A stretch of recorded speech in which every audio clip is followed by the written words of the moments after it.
Hello दोस्तों, नमस्कार। एक बार फिर से आप सबका स्वागत है आपके चैनल पीसीएस समीक्षा में, जहां पर हम कर रहे हैं आपके हेल्थ एजुकेशन ऑफिसर का जो मानव विज्ञान वाला पोर्शन है उसे। ठीक है, इसमें हमने जो पिछला लेक्चर किया था वो है हमारा जीवाणुओं पर आधारित जितनी भी बीमारियां हो सकती हैं इंसान को, उस पर हमने बात की थी। ठीक है, बीच में शायद आपको एक वहाँ पे एक प्रॉब्लम होगी कि वीडियो शायद लास्ट में थोड़ी सी कट गई है, तो वो आपको परेशान होने की जरूरत नहीं है। वो लास्ट में मैंने केवल और केवल एक स्लाइड और पढ़ाई हुई है उसमें। वो मैंने आपके जो मैंने पीडीएफ में भेजी है मैंने आपको, बोर्ड वाली पीडीएफ, उसमें मैंने वो आगे की चीज़ें वहाँ पे लिख दी हैं। ठीक है, मैंने उसमें कुछ खास पढ़ाया नहीं है। रही बात वहाँ पे आगे की कुछ बीमारियाँ जो हैं जिनको हम बाद में भी डिस्कस कर लेंगे। ठीक है, तो जितनी भी मेन इंपॉर्टेंट बीमारियाँ थी बैक्टीरिया से, वो हम लोगों ने काफ़ी डिटेल में डिस्कस कर लिया है। ठीक है, और कुछ बीमारियाँ जो रह गई हैं उन्हें बीच में हम कभी ना कभी उसे कवर कर लेंगे। ठीक है, वो कहीं ना कहीं आ ही जाएंगे, टकरा ही जाएंगे, तो उनको हम वहाँ पे कवर कर लेंगे। उसके लिए आपको टेंशन लेने की ज़रूरत नहीं है। ठीक है, तो आप वो वीडियो को देखिए और पीडीएफ को भी लेकर पड़ेगा, क्योंकि इस बार पीडीएफ में थोड़ा सा बोर्ड वाले पीडीएफ में मैंने थोड़ा सा कुछ ज़्यादा ही चीज़ें लिख दी हैं, तो आप बोर्ड वाले पीडीएफ को ज़रूर पढ़िएगा एक बार। ठीक है, चलिए स्टार्ट करते हैं आपका आज का लेक्चर, जो कि है हमारा बेसिकली हाँ वायरल डिजीज़ पे। ठीक है, तो ये जो वायरल डिजीज़ हमारे आज हम इनको करने वाले हैं, तो स्टार्ट करते हैं आज का हमारा लेक्चर। और सबसे पहले देखते हैं कि कौन सा वायरल डिजीज़ है। लेकिन उससे पहले हमें देखना है कि वायरल बीमारी एक ऐसी बीमारी है जो वायरस नाम की छोटे जर्म से होती है। ये आपके शरीर पर हमला करते हैं और आपके ही सेल्स का इस्तेमाल करके अपनी संख्या बढ़ाते हैं। ये हाईजैकर जर्म्स हेल्दी सेल्स को नुकसान पहुंचाते हैं या मार देते हैं, जिससे आप बीमार पड़ जाते हैं। देखिए, सबसे पहले तो इस वायरस के थोड़े से नेचर को समझना ज़रूरी है। ये वायरस असल में आपने सुना होगा, बहुत बचपन में भी ये शायद चीज़ें पढ़ी होंगी थोड़ा बहुत। अगर आपने साइंस में मतलब 10th तक तो सभी साइंस पढ़ते ही हैं, तो साइंस वहाँ तक भी आपने पढ़ा होगा, तो आपको एक बात पता होगा कि वायरस को बेसिकली हम लोग क्या बोलते हैं। ये वायरस हमारा क्या कहलाता है? ये वायरस यानी विषाणु, इसे हम क्या कहते हैं? Connecting link between non living and living. ठीक है, यानी कि इसे हिंदी में अगर हम लिखेंगे तो क्या कहते हैं? जीवित तथा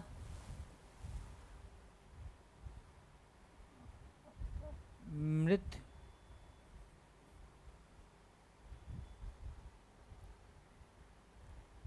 के बीच की कड़ी। ठीक है, असल में इसे ऐसा इसलिए बोलते हैं क्योंकि ये जो इसका नेचर है, इसकी प्रकृति है, वो कुछ ऐसा है कि जब तक ये किसी भी लिविंग के बाहर रहता है तो ये डेड रहता है। इसको कोई मतलब आप इसको पहचान ही नहीं सकते हैं, वो इतना डेड रहेगा, बिल्कुल निर्जीव के जैसे रहेगा। ठीक है, तो ये जीवित और निर्जीव के बीच की कड़ी माना जाता है। ठीक है, तो ये जो है निर्जीव इसलिए है क्योंकि जब तक वो सेल के बाहर है वो आपको बिल्कुल रिएक्ट ही नहीं करता है, बिल्कुल आपको लगेगा कि ये मर चुका है। ठीक है, लेकिन जैसे इसको कोई सेल मिल जाएगी ना, जैसे ये मान लीजिए किसी लिविंग के बॉडी के अंदर आ गया, तो लिविंग मतलब सेल।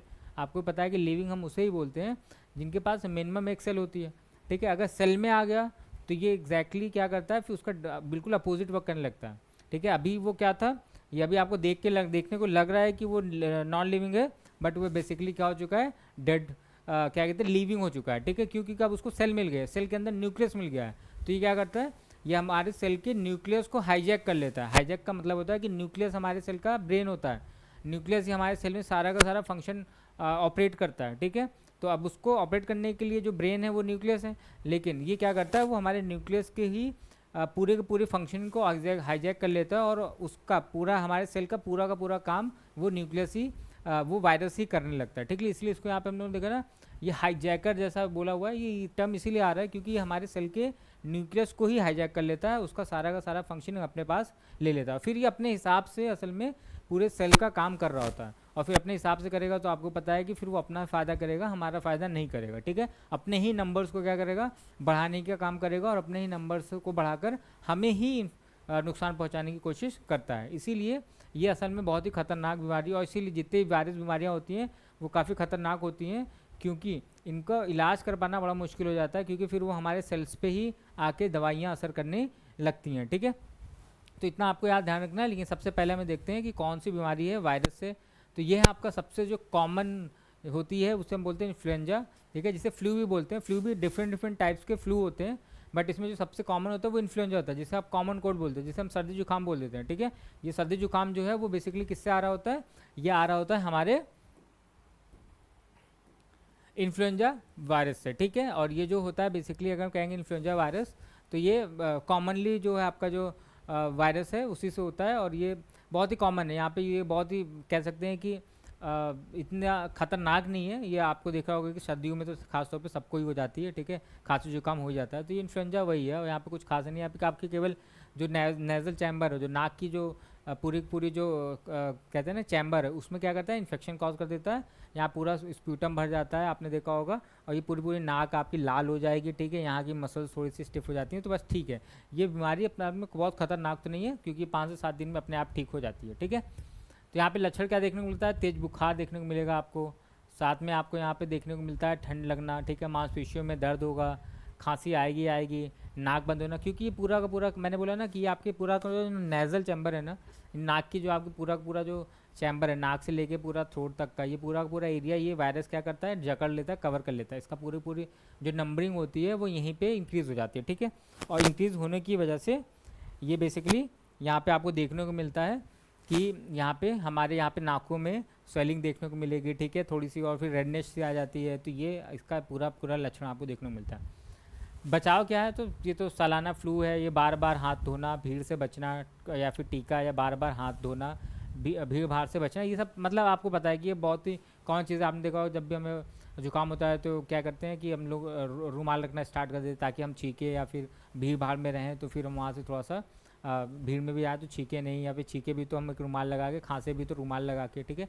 और अगर मान लीजिए भीड़ भाड़ इलाकों में आप जा रहे हैं, किसी को सर्दी जुकाम है या फिर इन्फ्लुएंजा है या फ्लू है, कॉमन फ्लू है, कॉमन कोल्ड भी जिसे हम बोल देते हैं, ठीक है, इसको कॉमन कोल्ड की कैटेगरी में रखिएगा आप, क्योंकि फ्लू तो कई तरीके के होते हैं, ये कॉमन कोल्ड वाले असल में हम बात कर रहे हैं, ठीक है, कॉमन कोल्ड जिसे बोलते हैं, हर जो सर्दी जुकाम वाली बात है। तो यहाँ पे क्या करना है, आराम कीजिए, तरल पदार्थ और एंटीवायरल दवाएं खाइए, बाकी सब ठीक है। यहाँ पे ये बीमारी कोई बहुत ख़तरनाक नहीं है, ठीक है, इसके लिए हमें यहाँ पे परेशान होने की ज़रूरत बिल्कुल नहीं है।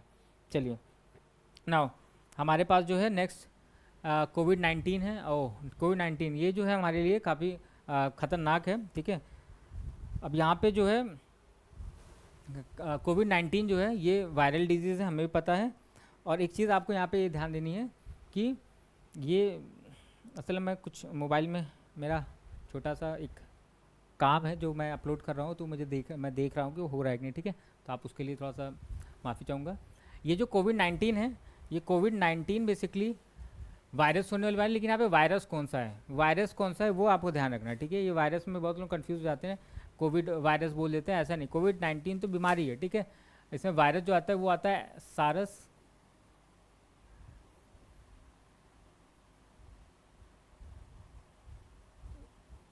कोविड-2, ठीक है।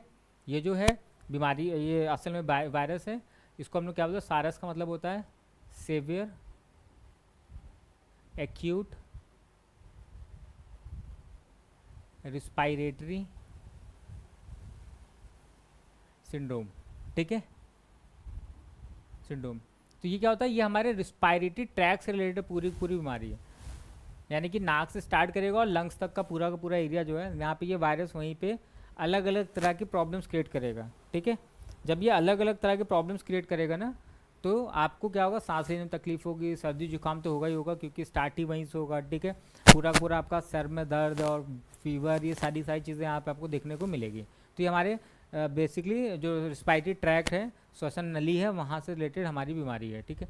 बचाव क्या कर सकते हैं, तो टीकाकरण आप कर सकते हैं। आपने देखा ये कोविड के बारे में बताना तो किसी को ज़रूरी ही नहीं समझता हूँ, क्योंकि इसके बारे में हम लोगों ने इतना देखा है, सुना है, तो इसके ये तो हम लोगों ने सबने इस पूरी बीमारी को झेला हुआ है, तो इसके बारे में बहुत ज़्यादा मैं बताऊँ वो मुझे लगता है कि ज़रूरत नहीं है, आप खुद जानते हैं इसके बारे में सबसे ज़्यादा, ठीक है। इसके बाद मेडिकेशन की अगर हम बात करेंगे तो यहाँ पे आपको उपचार में जो देखने को मिलेगा, तो यहाँ पे दवाइयाँ जो दी जाएंगी, ठीक है, और ट्रीटमेंट यहाँ पे किया जाएगा, एंटीवायरस जो दवाइयाँ होती हैं, ठीक है, वो दिया जैसे यहाँ पे रेमडेसिविर है, और हॉस्पिटलाइजेशन इन सीवियर केसेस, और सीवियर केस में आपने देखा होगा कि लोगों को हॉस्पिटल भी भेजना पड़ता है, ठीक है। चलिए, तो ये तो कोविड-19 है। नेक्स्ट हमारे पास है मिजल्स, ठीक है। ये जो मिजल्स है ये इसको हम हिंदी में खसरा बोलते हैं, और ये खसरा जो है ये भी बीमारी आपकी वायरस से होने बीमारी है, और ये जो बीमारी है वो बेसिकली होता है राउबेला वायरस से। ये जो राउबेला वायरस जो एक इसकी फैमिली है वायरस की, यहाँ पे ये वायरस देखने को मिलता है जिसके कारण ये बीमारी होती है, जिसे हम बोलते हैं मिजल्स, ठीक है। ये जो मिजल्स होता है यहाँ पे आपको जो सिम्टम्स देखने को मिलते हैं, यह एक अत्यधिक संक्रामक श्वसन रोग है जो मिजल्स वायरस के कारण होता है, ठीक है। तो ये मिजल्स वायरस या फिर राउबेला जो इसकी फैमिली है वो भी आप डायरेक्ट नाम भी याद रख सकते हो, या मिजल्स वायरस भी बोल सकते हो, ठीक है। तेज़ बुखार होगा, ठीक है। यहाँ पे आपको खांसी होगी और बहती नाक होगी, आंखों का लाल होना, ठीक है। कंजक्टिवाइटिस भी यहाँ पे आपको देखने में आती है साथ साथ में ही। इसके सबसे मुख्य लक्षण होते हैं कॉप्लिक्स स्पॉट्स, मुंह के अंदर छोटे सफ़ेद धब्बे मुंह के अंदर आपको दिख जाएंगे, ठीक है। और फिर पूरे शरीर पर लाल चकत्ते, जैसे आप इस बच्चे को देख रहे हैं इसके पूरे शरीर पर देखिए लाल चकत्ते आपको दिख रहे हैं, पूरी बॉडी पे इसके लाल चकत्ते दिख रहे हैं।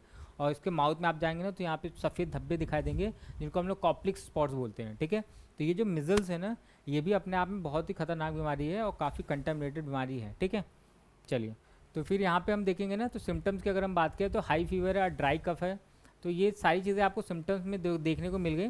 बचाव की अगर हम बात करें तो यहाँ पे MMR का टीका लगाया जाए, जिसको हम लोग बोलते हैं मिजल्स, मम्स, रूबेला, ये 3 बीमारियों का टीका असल में एक साथ लग रहा होता है, उसी को हम बोलते हैं मिजल्स, मम्स, रूबेला, ठीक है। ये जो टीका है ये हमारा मिजल्स का है। यहाँ पे बेसिकली ये तीनों के तीनों एक साथ लगाए जाते हैं और तीनों बीमारियाँ एक साथ ही हम पढ़ भी रहे हैं। अब इसके बाद मिजल्स का यह आया तो शायद उसका मम्स हो या रूबेला में से कोई एक देखने को मिल जाए, ठीक है। तो ये है हमारे पास उपचार। इसका क्या है, इसका कोई विशिष्ट एंटीवायरल इलाज नहीं है। आराम, तरल पदार्थ और विटामिन ए की खुराक दी जाती है जिसमें इसका ट्रीटमेंट आपको देखने को मिलता है। तो इसका इसके लिए कोई वायरस से वैसे भी एंटीवायरल दवाइयाँ बहुत कम है, आपको पता है, ठीक है। हम वेट करते हैं वायरस की डिजीज़ में, हमारे पास वेट के अलावा कुछ नहीं होता है, हम केवल वेट करते हैं किस चीज़ का, कि वायरस का इफेक्ट कम हो जाए, वायरस अपने नंबर्स को कम कर दे। वायरस असल में वायरस की लाइफ टाइम ज़्यादा नहीं होती, वायरस जो होता है वो मोस्ट डायरेक्टली ज़्यादा से ज़्यादा 7 से 10 दिन या 12 से 15 दिन ही वो जीवित रह पाते हैं, ठीक है। इसलिए अगर आपके बॉडी में कोई इन्फेक्शन वायरस का हुआ है तो आप ज़्यादा से ज़्यादा हफ्ते 10 दिन ही बीमार रहेंगे, उसके बाद वो धीरे धीरे खुद ही ठीक होने लगते हैं। बट इसमें एक कंडीशन है कि उतने दिन तक आप बच जाएँ, ठीक है। जैसे कोरोना के वायरस में आप देखिए, कोविड के केस में देखिए इतनी डेथ हुई, तो क्या वो ठीक नहीं हो सकते थे? हो सकते थे, बट वो सीवियर कंडीशन इतनी ज़्यादा हुई कोविड-19 में, कोरोना वायरस का इतना ज़्यादा इन्फेक्शन था कि वो लोगों को 2 से 3 दिन में ही डाई के सिचुएशन में लेकर आ जाता था, ठीक है। तो वहाँ पर हमें ध्यान रखना है कि बीमारी अगर बहुत ज़्यादा सीवियर है तब तो हमें कहीं ना कहीं हॉस्पिटलाइज होना पड़ेगा, हमें कहीं ना कहीं दवाइयाँ लेनी ही पड़ेंगी। बट बहुत सी बीमारियां ऐसी हैं वायरस की जिनकी अभी भी उतनी अच्छी वैक्सीन्स और या फिर कह लीजिए कि दवाइयाँ नहीं बनी हुई हैं, ठीक है। बट दवाइयाँ नहीं है लेकिन वैक्सीन्स हमने आज तक वायरस का अच्छा खासा बना रखा है, ठीक है। तो वायरस की लगभग हर जितनी भी आपने बीमारियाँ देखी होंगी लगभग आपको सब जगह वायरस देखने को मिल जाएगा, ठीक है। मतलब वैक्सीन देखने को मिल जाएगा आपको। तो दवाइयों में खासतौर पर एंटीवायरल दवाइयाँ ऐसी कोई खास यहाँ पर देखने को नहीं मिलती है, ठीक है। चलिए, हाँ मैंने बोला ना मम्स, गलसुआ, ये जो बीमारी है ना ये असल में थोड़ा सा पेनफुल बीमारी है। यहाँ पे आपको मम्स, गलसुआ मतलब गाल, ये ना गाल क्या होता है, सूज जाती है, इसलिए वो गलसुआ बोल देते हैं हिंदी में। बट यहाँ पे आपको जो ध्यान देना वो ये देना है कि ये जो मम्स है ना असल में ये गाल इसलिए फूल जाता है क्योंकि यहाँ पे हमारी एक ग्लैंड पाई जाती है, इसको हम लोग पैरोटिड ग्लैंड बोलते हैं, ठीक है। ये हमारे सलाइवरी ग्लैंड्स का एक हिस्सा होता है। आपने सुना होगा हमारे माउथ में सलाइवरी ग्लैंड्स पाई जाती हैं, लार ग्रंथियाँ पाई जाती हैं, ठीक है। ये जो लार ग्रंथियाँ होती हैं इनमें ही 3 तरह की ग्रंथियाँ होती है, जिनमें से एक ग्रंथि होती है पैरोटिड ग्रंथि, ठीक है। अब ये जो पैरोटिड ग्रंथि है इसके बारे में मैं यहाँ पे लिख देता हूँ, parotid gland, parotid gland, parotid ग्रंथि। ये जो पैरोटिड ग्रंथि है जो कि आपके बिल्कुल यहाँ कान के नीचे या कान के पास पाई जाती है, ठीक है। ये जो कान की जो कान के पास जाई जाती है ना इसको हम लोग बोलते हैं पैरोटिड ग्रंथि। और जब वायरस का यहीं पर इन्फेक्शन हो जाता है ना तो ये ग्रंथि थोड़ी सी स्वेल कर जाएगी, सूज जाएगी, ठीक है, क्योंकि इन्फेक्शन हो गया और यहाँ पे पेन बहुत हल्का सा भी टच होता है ना तो पेन बहुत ज़्यादा होता है यहाँ पे। तो इसलिए इसमें थोड़ा सा आप हल्का फुल्का हिलते भी नहीं तो पेन बहुत ज़्यादा होगा। ये देखिए इस बच्चे को थोड़ा सा इन्फेक्शन हुआ है तो इसका आप देख रहे एक साइड का जो पैरोटिड ग्लैंड है वो थोड़ा सा स्वेल कर गया, ठीक है। इसको है तो देखने में थोड़ा सा क्यूट सा ही दिख रहा है बट हो गया ही बीमारी तो क्या कर सकते हैं, ठीक है। क्यूट लोगों को भी बीमारी हो जाती है। तो यहाँ पे इसके लक्षण की अगर हम बात करें तो मैंने बोला आपको कि ये जो है कानो, ये कानो नहीं, कानों के नीचे की लार ग्रंथियाँ, पैरोटिड ग्लैंड में दर्दनाक सूजन जिससे चेहरा फूला हुआ दिखता है, इसके साथ बुखार, सिर दर्द और चबाने या निगलने में आपको क्या होगी, तकलीफ होगी। जाहिर बात है अगर माउथ यहाँ पे आपको स्वेलिंग हो गई तो आप चबा नहीं पाएंगे, ठीक है। मैंने बोला ना कि हल्का सा टच भी होता है तो बहुत पेन होता है, तो आप सोचिए आप अपने मुंह को चलाएंगे तो क्या होगा, बहुत ज़्यादा पेन होगा आपको वहाँ पर, ठीक है। तो ये आपके पूरे लक्षण है, सिम्टम्स हैं। और वैक्सीन यहाँ पे MMR दी जाती है, मैंने पहले बता दिया आपको कि ये वैक्सीन 3 बीमारियों के लिए दी जाती है। एक होती है मिजल्स, एक होती है मम्स जो कि हम पढ़ना, और एक होती है रूबेला जो कि हम अभी पढ़ेंगे, ठीक है। तो ये तीनों एक साथ बीमारी यहाँ पे कवर की जाती है वैक्सीन में। उपचार के हिसाब देखें तो लक्षणों को कम करने के लिए दर्द निवारक पेन किलर दिए जाते हैं और गुनगुने पानी से सिकाई की जाती है, ठीक है। ये क्योंकि हमें वेट करना है कि वायरस का इफेक्ट कम हो जाए, तो तब तक क्या करना है, पेन किलर दे दो, दवा, क्योंकि मैंने बोला ना दर्द बहुत ज़्यादा होता है तो यहाँ पे पेन किलर देना ही पड़ता है पेशेंट को, और फिर गुनगुने पानी सिकाई करें ताकि स्वेलिंग थोड़ी सी कम हो सके। तो ये है हमारा मम्स यानी कि गलसुआ डिजीज। फिर आया रूबेला और मिजल्स थोड़ा सा लगभग एक जैसे यहाँ पे आपको देखने को मिलते हैं, ठीक है।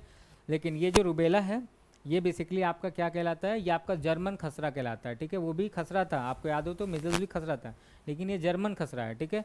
असल में थोड़ा सा बेसिक सा बहुत यहाँ पे थोड़ा सा वायरस का ही केवल आपको यहाँ पे डिफरेंस देखने को मिलता है, जिसकी वजह से अदरवाइज इनके थोड़े से सिम्टम एक जैसे ही हैं, ठीक है। और जर्मन खसरा इसलिए बोलते हैं क्योंकि एक जर्मन फिजिशियन ने पहली बार इस बीमारी के बारे में बताया था, इसलिए इसको हम जर्मन मिजल्स भी बोल देते हैं। तो मैं यहाँ पे लिख देता हूँ, इसको हम लोग जर्मन मिजल्स भी बोलते हैं, ठीक है। मैंने बोला ना मिजल्स जैसा ही है, तो इसको हम लोग जर्मन मिजल्स बोल देते हैं, जर्मन मिजल्स बोल देते हैं, ठीक है।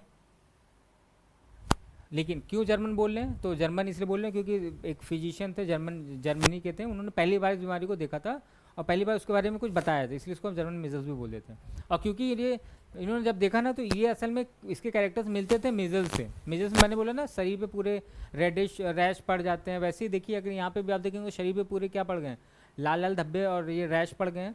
तो जब इन्होंने पहली बार देखा ना तो इनको ये लगा कि ये मिजल्स ही है, बट इन्होंने बाद में देखा कि असल में ये वायरस थोड़ा सा अलग टाइप का है, ठीक है। इसकी वजह से इसका नाम उन्होंने जर्मन मिजल्स रख दिया, और अलग से उसका नाम जब उन्हें पता चला कि ये वायरस कौन सा, रूबेला वायरस है, तो रूबेला उस वायरस की वजह से था, इसलिए यहाँ पे ये थोड़ी सी चीज़ें अलग हो गई, ठीक है।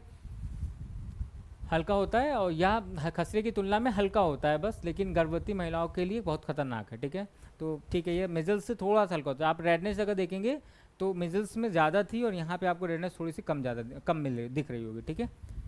यहाँ पे आपको बचाव क्या करना है, तो इसके लिए वैक्सीन ऑलरेडी है हमारे पास, MMR की वैक्सीन हम देते हैं बच्चों को या जिसको भी ज़रूरत होती है। और सहायकता और देखभाल के अलावा यहाँ पे आराम की ज़रूरत होती है अगर किसी को ये बीमारी हो गई है, जर्मन खसरा या रूबेला, तो ठीक है। ये बात आपको इतनी याद रखनी है। आगे बढ़ते हैं। चिकन पॉक्स, जिसको हम लोग छोटी माता बोलते हैं। अब ये जो चिकन पॉक्स है ना, ये अपने आप में थोड़ा सा इंटरेस्टिंगली अगर देखेंगे तो ये चिकन पॉक्स या छोटी माता चेचक जो है, इसका सिम्टम्स आपको दिखेगा कि इची रेड, ये पहले वायरस लिखते हैं, ये वेरिसोला वायरस जो होता है, ये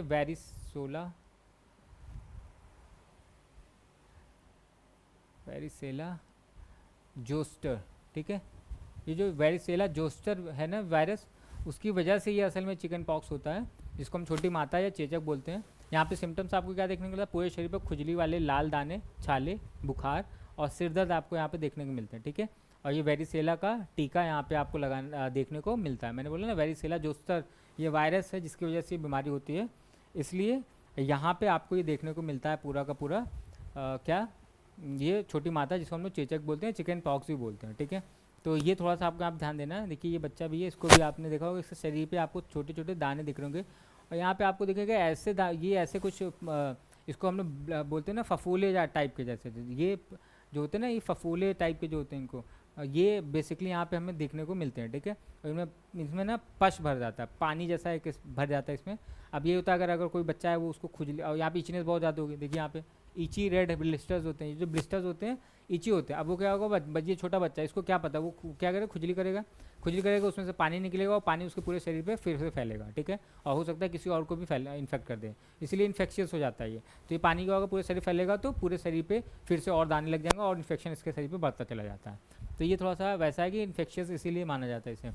मेडिकेशन की बात है यहाँ पे, तो आपने यहाँ पे खुजली के लिए कैलामाइन लोशन, आराम और एंटीवायरल दवाइयाँ यहाँ पर भी दी जाती है, और यहाँ पे भी वेट ही किया जाता है। ये दवाइयाँ केवल एंटीवायरल दवाइयाँ केवल आपके क्या करता है, जो वायरस के नंबर्स हैं, डिवीज़न है, उनको रोकता है, और इनका यहाँ पे कोई और बहुत बड़ा काम नहीं है।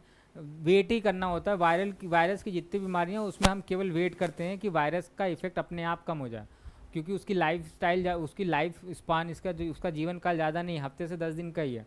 10 दिन तक वो खुद ही अपने आप धीरे धीरे क्या हो जाएंगे, उनके नंबर्स कम होने लगेंगे, तो आपकी बीमारी ठीक हो जाएगी। ठीक है, यहाँ पे ये जो दवाइयाँ दे रहे हैं या जो भी है, हम वो केवल और केवल आपकी जो आपको जो इरिटेशन है, या फिर आपको कह लीजिए कि जो बीमारी से जो तकलीफ़ हो रही है, हम उस तकलीफ़ को केवल रोकते हैं या फिर कम करने की कोशिश करते हैं। हम इलाज नहीं कर रहे हैं, हम इलाज कर ही नहीं सकते हैं। वायरस को मारना इम्पॉसिबल ही है। ठीक है, हम उसको केवल केवल इंतज़ार कर सकते हैं कि वो खुद हमारे शरीर से गायब हो जाए या उसकी डेथ हो जाए। ठीक है, तो इसलिए यह बातें यहाँ पे आपको याद ध्यान रखनी है चिकन पॉक्स के बारे में।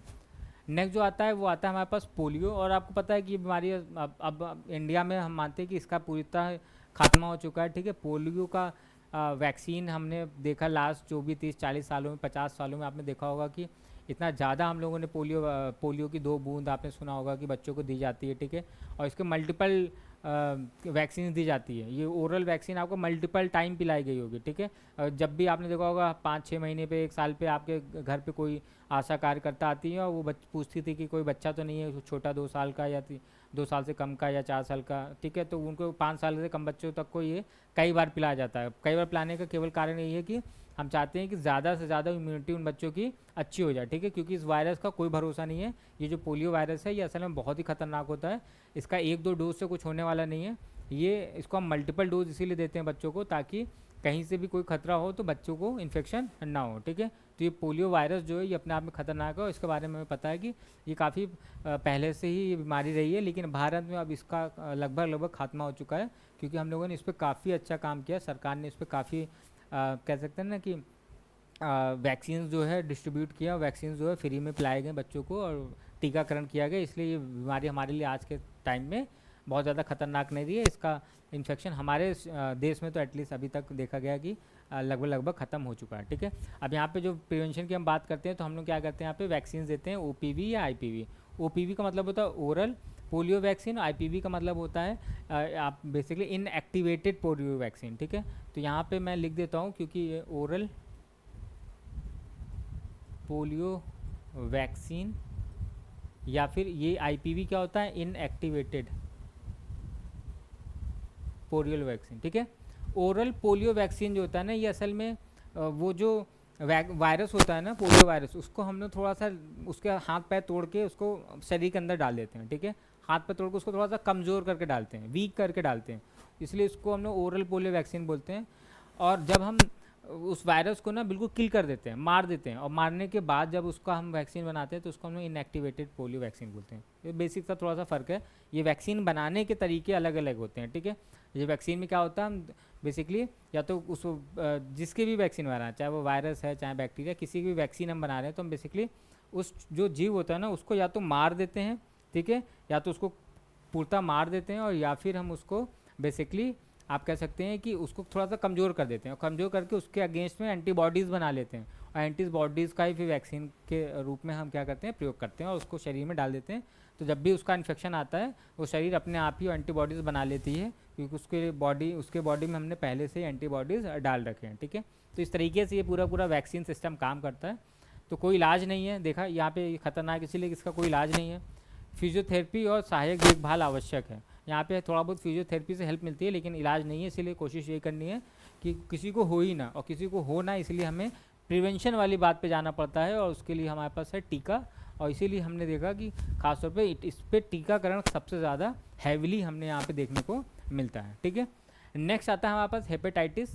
हेपेटाइटिस असल में लीवर में होने वाली बीमारी है, और इसके कई वेरिएंट देखने को मिलते हैं, कई स्ट्रेन देखने को मिलते हैं। ये जो वायरस है अलग अलग स्ट्रेन में देखने को मिलता है। जैसे कोरोना के देखिए अलग अलग स्ट्रेन आए हुए थे, अलग अलग वेरिएंट देखने को मिल रहे थे हमें। ठीक है, उसका जो कोरोना वायरस है वो क्या कर रहा था, अपने स्ट्रक्चर को, अपने बॉडी स्ट्रक्चर को बार बार क्या कर रहा था, चेंज कर रहा था। तो अगर हम उसकी बात करते हैं ना, तो वहाँ पे हमने जब देखा, तो ऐसे ही हेपेटाइटिस के भी अलग अलग स्ट्रेन होते हैं। ठीक है, तो जैसे कई स्ट्रेन यहाँ पे आपको देखने को मिलते हैं, जैसे ABC है, D भी होता है, E भी होता है। तो ये जो होते हैं ना, ये बेसिकली आपके क्या होते हैं, बहुत से इसमें जो होते हैं वो इन्फेक्शियस भी होते हैं, और बहुत से ऐसे होते हैं जो बिल्कुल कह सकते हैं कि बॉडी क्या कहते हैं फ्लूइड के ही थ्रू फैलते हैं, या ब्लड में सीधा चले जाते हैं और वहाँ पे इन्फेक्शन कॉज करते हैं। तो इसके अपने अपने टाइप हैं, hepatitis A, B, C, D, E ऐसे करके। तो ये बेसिकली लीवर में इन्फेक्शन कॉज करता है, ठीक है। तो ये लीवर की बीमारी, इसीलिए इसको हेपेटाइटिस बोलते हैं, क्योंकि हिप का मतलब ही होता है लीवर, यकृत, ठीक है। तो ये जो यकृत होता है, हिप होता है, इसको हम लोग हेपेटाइटिस से डिनोट करते हैं। और इसीलिए इसका ए, बी, सी, डी है, इसका जो स्ट्रेन है, अलग अलग जो इसके स्ट्रक्चर्स हैं वायरस के, उसके हिसाब से हम लोगों ने इसका नाम रखा हुआ है, ठीक है। तो ये आपको याद रखना है। यहाँ पे आपको पीलिया वाला इसके नाम मतलब पीलिया हो जाएगा, ठीक है। पीलिया इसलिए हो जाएगा क्योंकि लीवर आपका इन्फेक्ट हो गया। लीवर में अगर कोई भी प्रॉब्लम आएगी तो पीलिया होने के चांसेस आपके बढ़ जाएंगे, ठीक है। तो यहाँ पे पीला देखने को मिलेगा, गहरे रंग का यूरिन हो जाएगा, ठीक है। जी मचलना, पेट दर्द, ये सारी की सारी चीज़ें आपको यहाँ पे देखने को मिलेंगी। इसके अलावा आपको यहाँ पे प्रिवेंशन क्या है, ए और बी के लिए टीकाकरण है, साफ़ पानी, सुरक्षित सुइयों का उपयोग करना है, ठीक है। तो ये है बेसिकली आपका हेपेटाइटिस। और यहाँ पे आप अगर दवाओं की बात करेंगे तो ये हेपेटाइटिस ए के लिए आराम, गंभीर हेपेटाइटिस बी और हेपेटाइटिस सी के लिए लंबे समय तक एंटीवायरल दवाइयाँ आपको देनी पड़ती हैं या देनी पड़ सकती हैं। तो ये हेपेटाइटिस बीमारी असल में अपने आप में है तो ख़तरनाक, लेकिन ये जल्दी इसका कंटामिनेशन अभी उतना ज़्यादा ड्रास्टिक नहीं है, पोलियो जैसा नहीं है, ठीक है। हम लोग कहीं ना कहीं अब बच्चों को हम लोगों ने इसका टीकाकरण देना स्टार्ट कर दिया है, तो अब तो इसका डिजीज़ फैलते ये थोड़ी सी कम है, ठीक है। बहुत रेयर केस में आपको दिखाई देगा किसी को हेपेटाइटिस की बीमारी हुई है, ठीक है। इसीलिए ये आपको थोड़ा सा यहाँ पे सतर्क रहने की ज़रूरत है, बस और कुछ नहीं। डेंगू ये अपने आप में खतरनाक है, ठीक है। आपको पता है कि ये जो डेंगू बीमारी है ये बेसिकली किससे होगा, ये भी एक वायरस होता है जिसको हम बोलते हैं डेंगू वायरस, और ये डेंगू वायरस के कारण होता है। और एडीज़ इजिप्टी जो आपकी मच्छर होती है, ठीक है, या आप कह लीजिए कि मच्छर फीमेल मच्छर होती है असल में, ठीक है। तो ये जो मच्छर है फीमेल मच्छर एडीज़ इजिप्टी, ये असल में वेक्टर होती है इसकी, यही इसी के अंदर वो वायरस पाया जाता है। और ये वायरस जब ये मच्छर जाते हैं आपकी स्किन पे बैठते हैं, तो ये मच्छर क्या करते हैं, आपके स्किन के अंदर अपने मैग्जिला को या अपने जो मैंडिबल होता है उसको अंदर लेकर जाते हैं। और जब वो अंदर लेकर जाते हैं तो वो अपने लार का सिक्रीशन करते हैं, ताकि वो लार का सिक्रीशन जब करते हैं ना, तो उस लार के सिक्रीशन से आपको पता नहीं चलता है जब वो आपके स्किन में इंजेक्ट कर रहे होते हैं, ठीक है। क्योंकि वो एक केमिकल होता है उनके वो लार में, जिसकी वजह से जब वो इंजेक्ट करते हैं ना तो आपको पता नहीं चलता है। लेकिन उस इंजेक्ट करने के लिए उनको वहाँ पे स्किन पे लार गिराना पड़ता है, ठीक है। और जब वो लार नीचे गिरता है ना, तो उस लार में ही असल में ये वायरस के स्पोर्स होते हैं जो आपके ब्लड में सीधा चले जाते हैं, और जिसकी वजह से आपका ब्लड इन्फेक्ट हो जाता है डेंगू वायरस से, ठीक है। तो ये पूरा का पूरा सिस्टम है जो आपका कह सकते हो डेंगू वायरस का जैसे काम कर रहा है। अब यहाँ पे अगर हम देखेंगे तो अचानक तेज़ बुखार देखने को मिल रहा है, आंखों के पीछे गंभीर दर्द, जोड़ों और मांसपेशियों में तेज़ दर्द, ठीक है। तेज़ बुखार आएगा, ये बात सही है। आंखों के पीछे गंभीर दर्द, एकदम यहाँ पे तो सर में भी काफ़ी तेज़ दर्द आपको देखने को मिलता है, ठीक है। जोड़ों और मांसपेशियों में तेज़ दर्द होगा और त्वचा पर दाने होंगे। गंभीर स्थिति में प्लेटलेट्स गिर सकते हैं और रक्तस्राव हो सकता है। अगर प्लेटलेट्स गिरेंगे तो बेसिकली क्या होगा, आपका रक्तस्राव भी देखने को मिलता है, ठीक है। बचाव की बात करें तो ठीक है, यहाँ पे आप बचाव कर सकते हैं, मच्छरों से बचाओ, घर के आसपास पानी जमा ना होने दें और मच्छरदानी का उपयोग करना, ये सारे के सारे यहाँ पे प्रिवेंशनली हम देख सकते हैं, बस मतलब ठीक है। अब यहाँ पे बचाव देखने को मिल सकता है। और उपचार की अगर हम बात करें तो हाइड्रेशन, खूब पानी पीना है यहाँ पे, और पैरासीटामॉल देना ताकि हम टेम्परेचर को बॉडी के कंट्रोल कर सकें, ठीक है। तो ये चीज़ों का ही हमें यहाँ पे बेसिकली ध्यान देना होता है। और डेंगू में कभी भी एस्पिरिन या ये जो आपकी आइबुप्रोटेन नहीं लेनी चाहिए, क्योंकि इससे ब्लीडिंग का खतरा बढ़ जाता है, ठीक है। तो ये चीज़ें थोड़ी सी हैं जहाँ पे हमें थोड़ा सा ध्यान देना, ठीक है, कि ये कुछ एस्पिरिन और जो आइबुप्रोफेन जैसी दवाइयाँ हैं ये हमें नहीं लेना है, क्योंकि ये हमारे ब्लड को कहीं ना कहीं थोड़ा सा पतला कर देते हैं, और जिसकी वजह से ब्लीडिंग के चांसेस बढ़ जाते हैं अगर प्लेटलेट बहुत ज़्यादा कम हो गई तो। ये जो डेंगू है इसके बारे में आपको थोड़ा सा ध्यान रखना है। नेक्स्ट जो आता है हमारे पास वो आता है चिकनगुनिया। अब ये जो चिकनगुनिया है ये भी आपका मच्छर से जनित है, ठीक है। ये भी मच्छर इसका वेक्टर है, यहाँ पे देखेंगे। और ये भी जो आपकी एडीज़ फ्लाई है उसी की वजह से होगा, यानी जो एडीज़ मच्छर है मॉस्किटो, उसी की वजह से आपको देखने को मिलती है। यहाँ पे भी सेम है, हर चीज़ है, सब कुछ लगभग डेंगू के ही जैसा है यहाँ पे, बट यहाँ पे बोन्स में थोड़ा सा पेन आपको यहाँ पे देखने को मिलता है, ठीक है। इसका सबसे प्रमुख लक्षण जोड़ों में अत्यधिक दर्द और सूजन जो हफ्तों या महीनों तक रह सकता है। इसके अलावा तेज बुखार और सिर दर्द था, ठीक है। तो ये चिकनगुनिया का जो ये बीमारी असल में आपको ज़्यादातर जो है मैंने देखा लगभग आज से 10 साल पहले जब आप जाएंगे ना, तो 10 साल पहले ही ये आपको चिकनगुनिया और ये डेंगू जैसी बीमारी आपको सोशली देखने को मिली, इंडिया में जो है ख़ास तौर पे देखने को मिली। इसमें चिकनगुनिया भी एक था जो डेंगू के साथ ही लगभग आया, और यहाँ पे आपने देखा होगा कि बोन्स में बहुत देर दर्द होता है, पेन काफ़ी अच्छा खासा होता है इसमें पूरे चिकनगुनिया में। और सबसे खास बात है कि इसका इफेक्ट आपका महीनों रह सकता है, ठीक है। ऐसा नहीं है कि आप ठीक हो गए हैं तो इसका बोन का जो पेन है वो खत्म हो जाएगा, ऐसा नहीं है। आपके ठीक होने के बाद भी लगभग कई दिनों या कई महीनों तक इसमें आपको दर्द देखने को मिलता है। बचाव वही है, घूम फिर के आपको क्या करना है, मच्छर नियंत्रण करना, मॉस्किटो कंट्रोल ही एकमात्र यहाँ पे उपचार है, ठीक है। और क्योंकि दवाइयाँ इनके लिए अभी हमारे पास इनके लिए कोई वैक्सीन नहीं है, कोई खास दवाइयाँ नहीं है, एंटीवायरल दवाइयाँ दी जाती हैं बट उतनी इफेक्टिव नहीं है। चाहे वो डेंगू हो गया, चाहे ये आपके चिकनगुनिया हो गया, मलेरिया हो गया, ऐसी दवाइयों के लिए अभी तक कोई वैक्सीन नहीं बनी हुई है। इनको हम केवल और केवल दवाइयों पे ही कहीं ना कहीं रिलाई करते हैं और कहीं ना कहीं इन्फेक्शन को कम करने की कोशिश करते हैं, ठीक है। जोड़ों के दर्द के लिए दर्द निवारक दवाएं और फिजियोथेरेपी और पर्याप्त आराम यहाँ पे कहीं ना कहीं इसका एक प्रमुख उपचार है, ठीक है। तो ये आपको यहाँ पे ध्यान देते रहना। चलिए नेक्स्ट जो आता है हमारे पास वो आता है रेबीज़, और ये असल में इसको हम लोग बोलते हैं हाइड्रोफोबिया। ये बीमारी कहलाती है हाइड्रोफोबिया। हाइड्रोफोबिया, ठीक है। ये जो हाइड्रोफोबिया है इसी को हम रेबीज़ भी बोलते हैं या फिर हाइड्रोफोबिया बोलते हैं। हाइड्रो का मतलब होता है वाटर और फोबिया का मतलब होता है डर। तो इस पूरे डिजीज़ में हमें क्या होता है, पानी से डर लगने लगता है, जल से डर लगने लगता है, ठीक है। ये बीमारी सबसे खतरनाक बीमारी अगर आप कहेंगे ना कि इस अर्थ पे कौन सी है, तो मैं कहूँगा कि वो रेबीज़ बीमारी है, ठीक है। और चाहे वो एड्स है चाहे कैंसर है, इससे ज़्यादा खतरनाक बीमारी कोई है तो ये है रेबीज़ है, ठीक है। क्यों? क्योंकि अगर ये इन्फेक्शन आपको हुआ तो विद इन एक हफ़्ता, ज़्यादा से ज़्यादा एक हफ़्ता या 10 दिन मैक्सिमम अगर होगा तो आपको मरना तय है। एक हफ्ते से 10 दिन में मर, चलिए ये भी ठीक है, आपको पता चल गया कि आप एक हफ्ते से 10 दिन में मरने वाले हैं। पर जो इसमें पेशेंट की कंडीशन होती है ना, वो असल में बहुत दर्दनाक होती है, ठीक है। उसके शरीर की हालत और उसकी खुद की हालत, मेंटल जो आप कहेंगे जो कंडीशन होती है ना, उसमें एक अलग लेवल पे चेंज आ जाता है, ठीक है। इसलिए कोई भी अगर इंसान है या पेशेंट है जिसको रेबीज़ हुआ है, वो तो मरना उसका तो तय है। ऐसा इसका आज तक कभी इलाज हुआ ही नहीं है, ठीक है। अगर किसी को रेबीज़ हुआ है तो वो मरा ही मरा है, इसका इलाज क्योंकि संभव नहीं है। तो ये 100% फैटल डिजीज़ में से एक है, ठीक है। और 100% फैटल डिजीज़ में भी सबसे खतरनाक और सबसे दर्दनाक जो मौत होती है वो आपको रेबीज़ में ही देखने को मिलता है। इसीलिए मैं पर्सनली, मेरा एक्सपीरियंस कुत्तों के साथ बहुत ख़तरनाक रहा है, ठीक है। मतलब मैं कुत्तों से बहुत डरता हूँ, क्योंकि बचपन में मैं जब छोटा था तो मुझे कुत्ते ने काटा था, और काटने के बाद मुझे रेबीज़ के सुई लगे थे, मुझे याद है काफ़ी सुई लगी थी। और उसके बाद से भी मुझे 2-3 कुत्तों ने काटने की कोशिश की, पता नहीं शायद मुझे पहचान जाते होंगे, ठीक है। बट फिर भी, लेकिन यहाँ पे बात ये है कि केवल काटने वाली बात नहीं है यहाँ पे, ठीक है। कुत्तों का जो सलाइवा होता है ना, लार होता है ना, उनसे भी ये इन्फेक्शन बहुत ईजिली फैल जाता है। अब मान लीजिए कि आपका कुत्ता है, आपने उसको पूरा इंजेक्शन लगाया हुआ है, आपने उसका पूरा इलाज किया हुआ है, आपको लग रहा है कि मेरा कुत्ता तो ठीक है, ठीक है, आपने कुत्ता पाला हुआ है। बट हो सकता है वो जब बाहर टहलने गया हो, या फिर उसको आपने कभी शाम में बाहर छोड़ा हो टहलने घूमने के लिए, और वो किसी ऐसे कुत्ते के टच में आ गया जिसको रेबीज़ का इन्फेक्शन है, तो कुत्ते क्या करते हैं, डायरेक्ट वो क्या करते हैं, अपने जो चोट होती है या अपना जो इन्फेक्शन होता है ना, उसको बेसिकली वो क्या करते हैं, वो बेसिकली आपने देखा होगा जीभ से क्या करते हैं, चाटते हैं, या फिर उसको, तो वो क्या होगा कि उस कुत्ते का इन्फेक्शन आपके कुत्ते के सलाइवा में आ गया है, ठीक है। अब वो कुत्ता आया आपके पास, आपने उसको गले लगाया, आपने उसको किस किया, देखा लोग क्या करते हैं, लोग कुत्तों को बिल्कुल, आपने देखा होगा कि उसके माउथ से किस करते हैं, ठीक है। यानी उसका सलाइवा डायरेक्ट उनके टच में आ रहा है। तो अगर सलाइवा उनके डायरेक्ट टच में आ रहा है ना, तो ये अपने आप में ज़्यादा खतरनाक चीज़ है। तो कहीं ना कहीं आपको कुत्ते पालिए, बट उनके साथ जो एक बहुत ज़्यादा जो फिजिकल कांटेक्ट में आ रहे हैं ना, वो अवॉइड करना है, क्योंकि वो कुत्ता कहीं से भी इन्फेक्टेड हो सकता है। या फिर आप उसको ऑब्जर्व करिए हर वक्त, या फिर आप उस कुत्ते पर हमेशा ध्यान रख रहे हैं, तब तो ठीक है, ठीक है।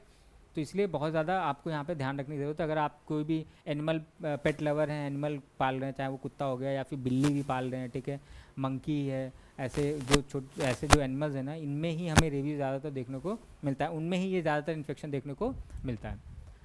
तो हाइड्रोफोबिया हो जाएगा, ठीक है। हाइड्रोफोबिया होगा, पानी से डर लगने लगेगा आपको, फियर ऑफ वाटर होगा, कन्फ्यूज़न होगा, पैरालिसिस हो जाएगा, डिफ़िकल्टी सॉल्विंग होगा, कुछ भी खाने और पानी पीने में आपको डर लगेगा, इसीलिए क्योंकि आप उसको निगलेंगे ना, तो आपके यहाँ पे काफ़ी पेन होगा, ठीक है। तो वहाँ पे आपको वो सारी चीज़ें देखने को मिलती हैं। प्रिवेंशन क्या है, वैक्सीनेटिंग पेट्स है, इमीडिएट वॉशिंग ऑफ वुंड्स है, ठीक है, कैसे बच सकते हैं, जैसे पालतू जानवरों का टीकाकरण करना है, हमें उन कुत्तों को उन वैक्सीन देना है ताकि उनको रेबीज़ ना हो। घाव को तुरंत धोना है, अगर उनको घाव है तो उनको धोना है, काटने के बाद टीका लगवाना है, और अगर कुत्ते ने काट लिया तो आपको भी टीका लगवाना है, ठीक है। जैसा मेरे काटने के बाद मैंने लगवाया था वैसे ही लगवाना पड़ेगा। उपचार की बात करें तो लक्षण दिखने पर लगभग हमेशा घातक बचाव ही एकमात्र उपाय है, ठीक है। मैंने बोला ना, लक्षण दिखने के बाद लगभग हमेशा घातक बचाव ही एकमात्र उपाय है, मतलब आपको उससे बचना है, आपको उसका कोई इलाज नहीं है, कोई दवा नहीं लिख सकते हम यहाँ पे, ठीक है। तो वहाँ पे क्या है, केवल बचाव ही एक हमारे पास एक रास्ता रह जाता है। और लास्ट हमारे पास एक आती है बीमारी जिसे हमें एड्स बोलते हैं। एड्स को मैंने लास्ट लेक्चर में काफ़ी अच्छे से डिफाइनली समझा दिया था कि एड्स क्या करता है, कौन सी सेल्स को यहाँ पे जो HIV वायरस है, ठीक है, ह्यूमन इम्यूनो डिफिशिएंसी वायरस जो है, ये असल में क्या करता है कि हमारे जो T सेल्स होती हैं, T लिम्फोसाइट्स होती हैं, लिम्फोसाइट सेल्स होती हैं, उनको बेसिकली डिस्ट्रॉय कर देता है, ठीक है। जिसकी वजह से हमारा इम्यून सिस्टम बहुत वीक हो जाता है, और इम्यून सिस्टम इतना ज़्यादा वीक हो जाता है कि हम बेसिकली इतनी बीमारियों से घिर जाते हैं कि अब हम छोटी छोटी बीमारियां भी हमारे लिए बड़ी हो जाती हैं, क्योंकि वो छोटी छोटी बीमारियां भी अब ठीक नहीं होंगी, क्योंकि हम दवाइयों से कितना ज़्यादा ठीक हो सकते हैं, ठीक है। हम असल में हम ठीक तब होते हैं जब हमारा इम्यून सिस्टम अंदर से हम उन बैक्टीरिया या वायरस को किल करता है, तब हम किसी भी बीमारी से आसानी से बच जाते हैं। लेकिन अगर हमारे पास हमारे इम्यून सिस्टम ही नहीं है और वो इम्यून सिस्टम हमारा काम ही नहीं कर रहा है, तो हम बीमारियों से ग्रसित हो जाते हैं, और इसीलिए एक बॉडी में हमारे एक साथ कई बीमारियां आ जाती हैं, और इसे ही हम लोग क्या बोलने लगते हैं, एक्वायर्ड इम्यूनो डिफिशिएंसी सिंड्रोम, ठीक है। तो इसके फुल फॉर्म आप सबको पता है, बट फिर भी मैं यहाँ पे लिख देता हूँ, एक्वायर्ड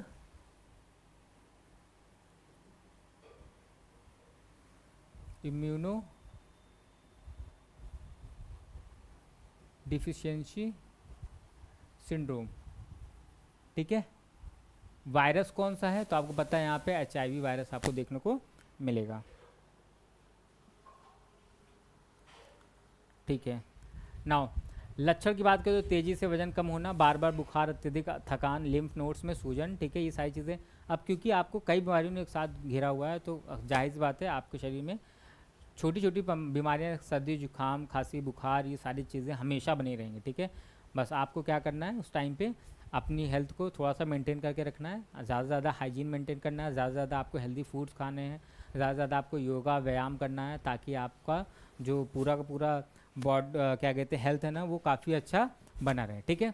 तो इसलिए आपको वहाँ पे थोड़ा सा काम करना होगा, और अगर आपने अपनी चीज़ को सारी चीज़ों को मेंटेन रखा है, तो आपको एक बात याद रखनी है कि आप अपने आप को थोड़े दिनों तक बचा कर रख सकते हैं, थोड़ा सा मतलब साल 2 साल के, या फिर अगर बहुत अच्छे से आपने मेंटेन करा हुआ है, साफ़ सफाई रखी हुई, आपको इन्फेक्शन नहीं हो रहा है, तो आप अपने आप को 5 से 10 साल भी बचा कर रख सकते हैं, ठीक है। लेकिन मरना यहाँ पे भी तय है। एड्स अगर आपको हो गया है, तो अगर आप किसी और तरीके से नहीं मर रहे हैं, तो एड्स से मरना आपका तय है। ये भी एक 100% फैटल डिजीज़ में ही आता है, पर ये आपको कहीं ना कहीं थोड़ा सा टाइम दे सकता है, ठीक है। बचाव के लिए आपके पास तो चीज़ें ही हैं, सुरक्षित व्यवहार करना है, साझा सुइयों से बचना है, और रक्त चढ़ाने से पहले जांच करना है, ठीक है। तो ये आपको पता है कि इसके होने के कारण क्या क्या हैं, बहुत से कारण हैं इसके होने के, तो उन कारणों से आपको बचना है। अगर वो कारण से आप बच जाते हैं, तो कहीं ना कहीं आप देखेंगे कि आपको ये बीमारी नहीं हो रही है, ठीक है, या फिर आप इस बीमारी से बच सकते हैं। इसके अलावा उपचार में आपने देखा होगा, तो यहाँ पे बेसिकली एंटी जो वायरल आपके जो एंटी रेट्रोवायरल थेरेपी है, ठीक है, इसको हम बोलते हैं ART, एंटी रेट्रोवायरल थेरेपी। इसमें हम बेसिकली वही एंटीवायरस जो आपकी दवाइयाँ होती हैं उसको दे रहे होते हैं। हालांकि इसका मेडिकेशन का मतलब यही है कि वो इन्फेक्शन को बेसिकली क्या करता है, रोक कर रखता है आपके, ठीक है, आपकी इस इन्फेक्शन को, वायरस के इन्फेक्शन को बढ़ने नहीं देता है, ठीक है। लेकिन ये कब तक, जब तक आप अपनी चीज़ों को मेंटेन कर रहे हैं, दवाइयाँ टाइम पे ले रहे हैं, या फिर अपने स्वास्थ्य को मेंटेन करके रख रहे हैं, अपने फूड को मेंटेन करके रख रहे हैं, तब तक, ठीक है। तो यहाँ पे हमारी जो है वायरस से होने वाली जो भी बीमारियाँ हैं वो यहाँ पे समाप्त होती हैं। अब आपको ध्यान ये देना है कि आपकी जो भी हैं क्लासेस वायरस की यहाँ पे ख़त्म हुई।